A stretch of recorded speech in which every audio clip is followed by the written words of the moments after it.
the worst economic crisis of any major economy in the last 12 months. Unemployment at 5%, and as the Chancellor said, forecast to rise to 6.5%, debt at over £2 trillion. I'm sure this budget will look better on Instagram. In fact, this week's PR video cost the taxpayer so much I was half expecting to see a line in the OBR forecast for it. But even the Chancellor's film crew will struggle to put a positive spin on this.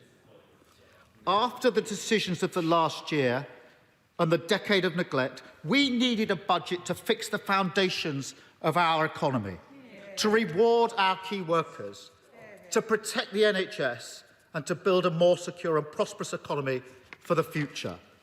Instead, what we got was a budget that papered over the cracks rather than rebuilding the foundations.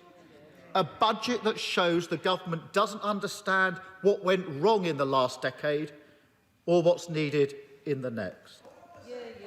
The Chancellor may think that this is time for a victory lap, but I'm afraid this budget won't feel so good for the millions of key workers who are having their pay frozen, for the businesses swamped by debt, and the families paying more in council tax, and the millions of people who are out of work or worried about losing their job.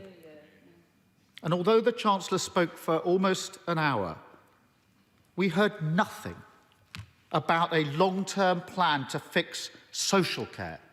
The Chancellor may have forgotten about it, but the Labour Party never will. The British people will rightly ask, why has Britain suffered a worse economic crisis than any major economy? The answer is staring us in the face. First, the Chancellor's decisions in the last year. This is the Chancellor who blocked a circuit break in September. Ignoring the science, he told the British people to live with coronavirus and live without fear.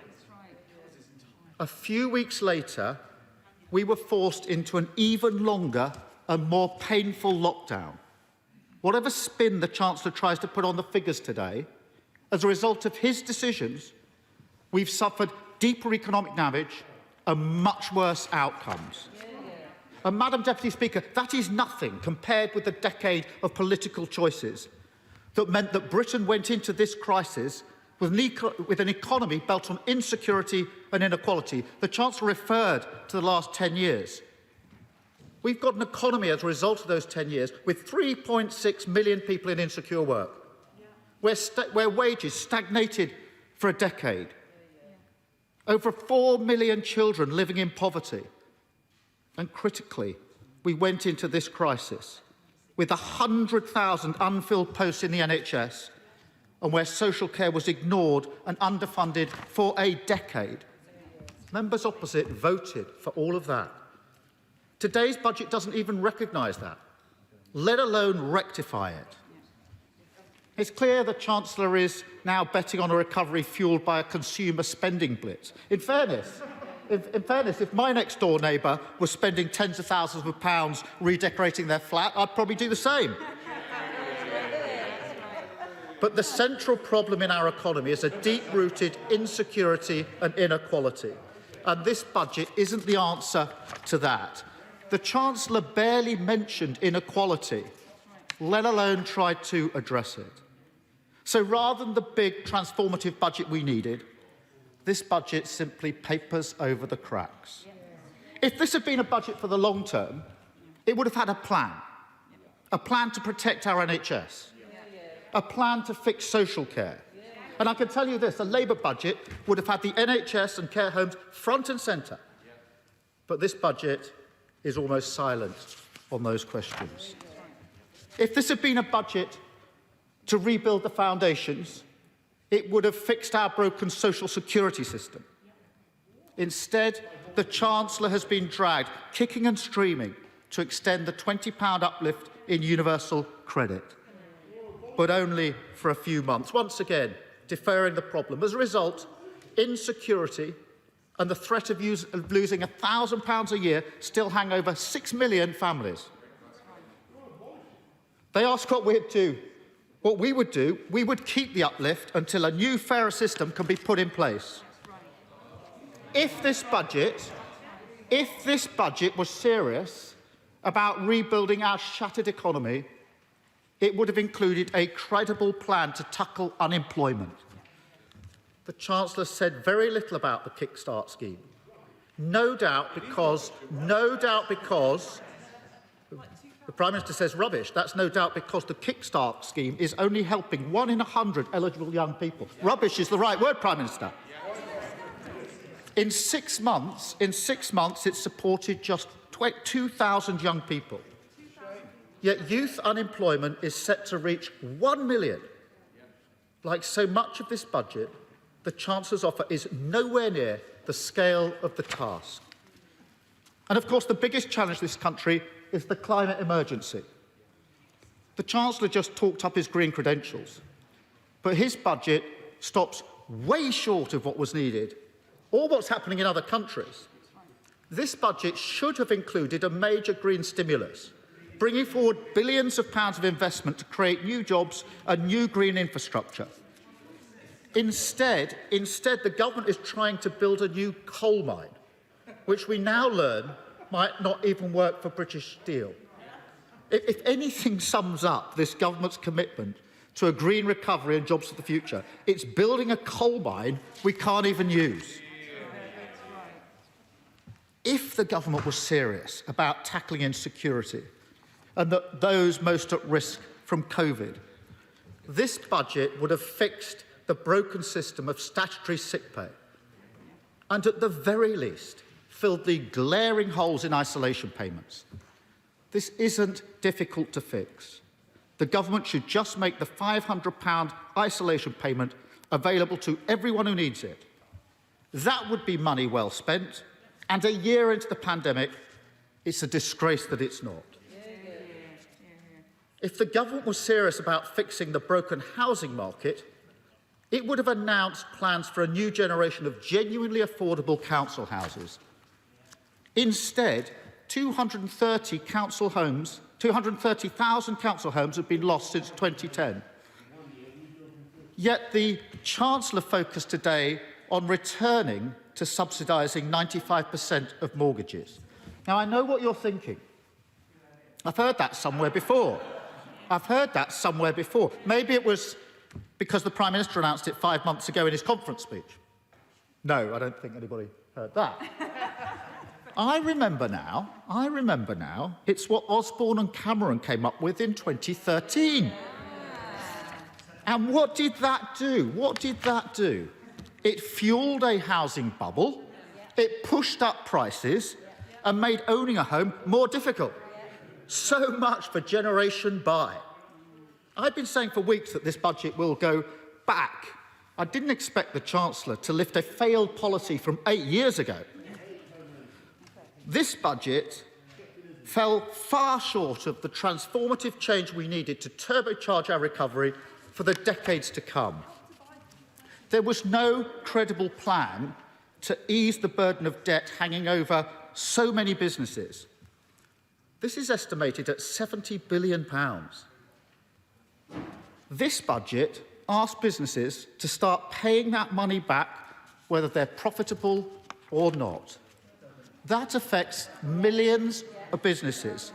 It will hold back growth because businesses will have to pay back money they never wanted to borrow instead of being able to invest in their futures and create jobs in their local areas. It's both unfair and economically illiterate.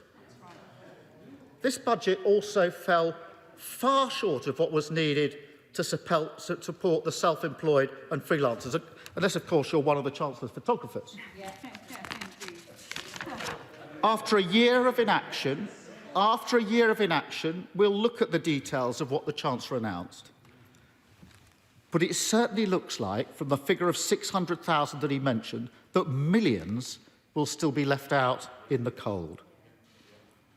The Chancellor's one nominally long-term policy was his references to levelling up. But what does that actually look like?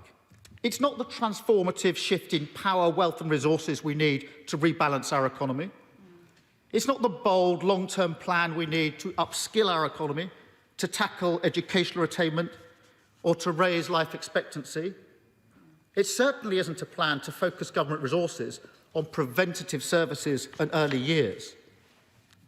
For the Chancellor, levelling up seems to mean moving some parts of the Treasury to Darlington, creating a few free ports and re-announcing funding.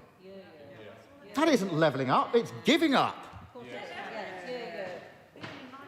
And instead of putting blind faith in free ports, the Chancellor would be better served making sure that government's Brexit deal actually works for Britain's manufacturers, who now face more red tape when they were promised less, for our financial services, still waiting for the Chancellor to make good on his promises, for the small businesses and fishing communities whose goods and produce are now left unsold in warehouses, and for our artists and performers who just want to be able to tour.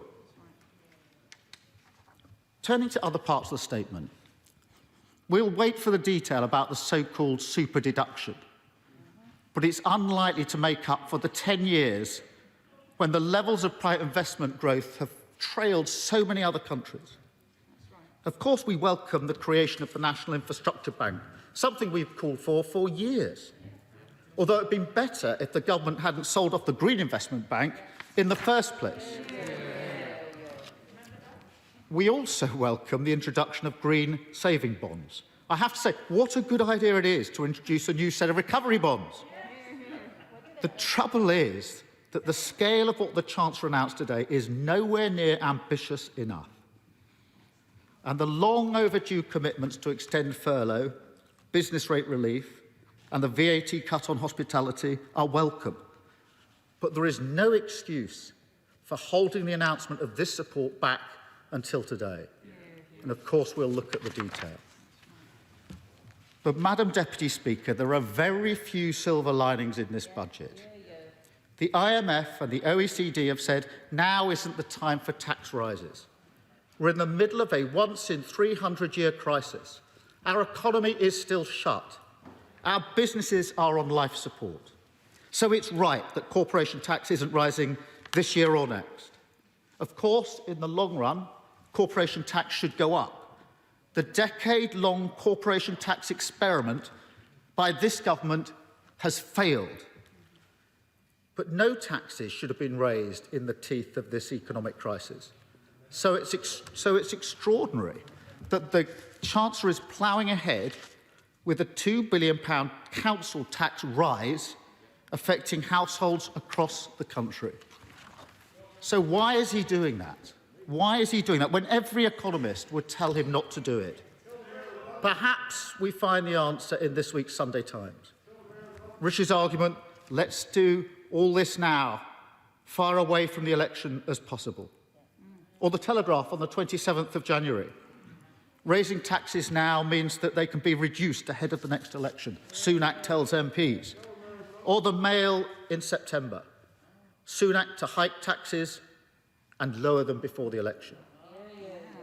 Let me be crystal clear.